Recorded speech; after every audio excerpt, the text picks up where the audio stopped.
Hello, this is Nikkei. Today, I'm going to show you in a video which I previously shared on Twitter.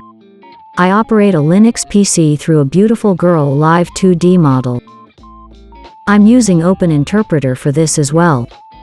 By the way, at the recent OpenAI Dev Day, the Assistance API was introduced, and now Code Interpreter API is available.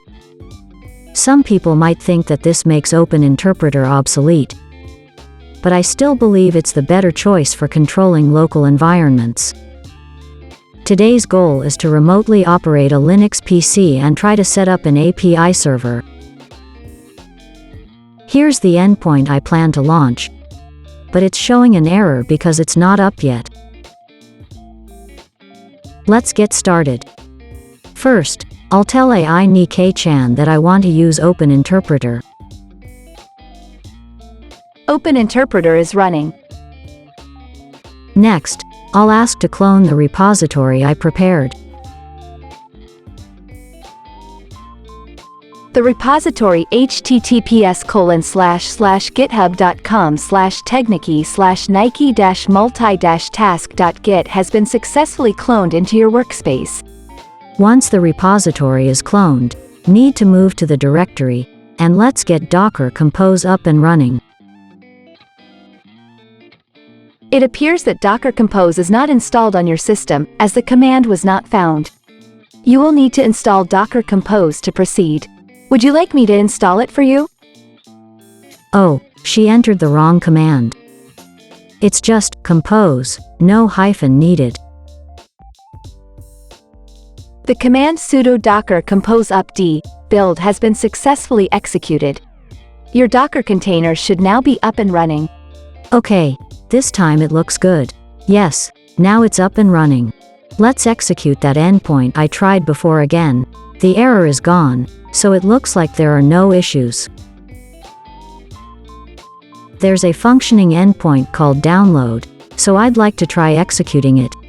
The target file is under the output folder, so let's check what files are there. The FastAPI app output directory contains the following file: Nikkei-chan.png. There's Nikkei-chan.png, so let's download it. Okay, it downloaded without any issues. By the way, if I specify a file that doesn't exist, it get an internal server error.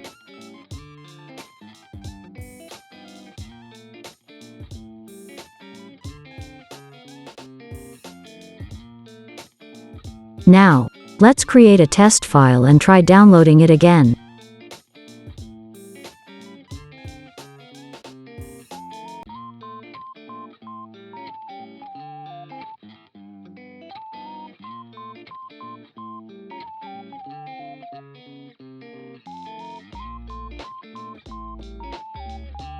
The file test.txt has been created in the FastAPI app output directory with the content "This is test."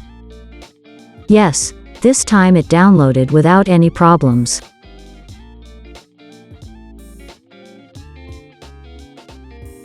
I try cat command too. Okay, no problem. It seems fine. Now, next task, let's add a new endpoint. Since we don't know which files can be downloaded, let's add an endpoint, files, to check the files in the output folder.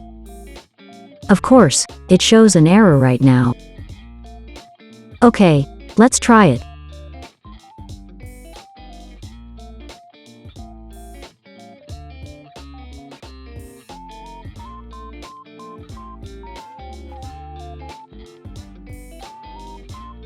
I've added a new endpoint get files to the FastAPI application in.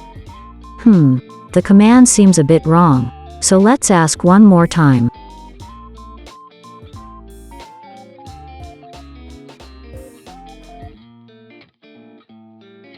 I've added the new endpoint get files to the existing FastAPI application in /FastAPI/app/main.py. This endpoint will return a list of files in the output directory. Please restart your FastAPI application to apply these changes. Okay, Now let's restart Docker container. The Docker containers have been successfully restarted. Your updated Fast API application with the new endpoint get files should now be running. Yes, it's successfully retrieving the files. Let's give some praise. I'm glad to hear that you're satisfied. If you have any other questions or need further assistance, feel free to ask. Alright, how was it? I successfully managed to launch a server and add endpoint through LLM. Today's operation was relatively simple, but in the future, I'd like to perform more complex tasks. That's all for today. See you next time.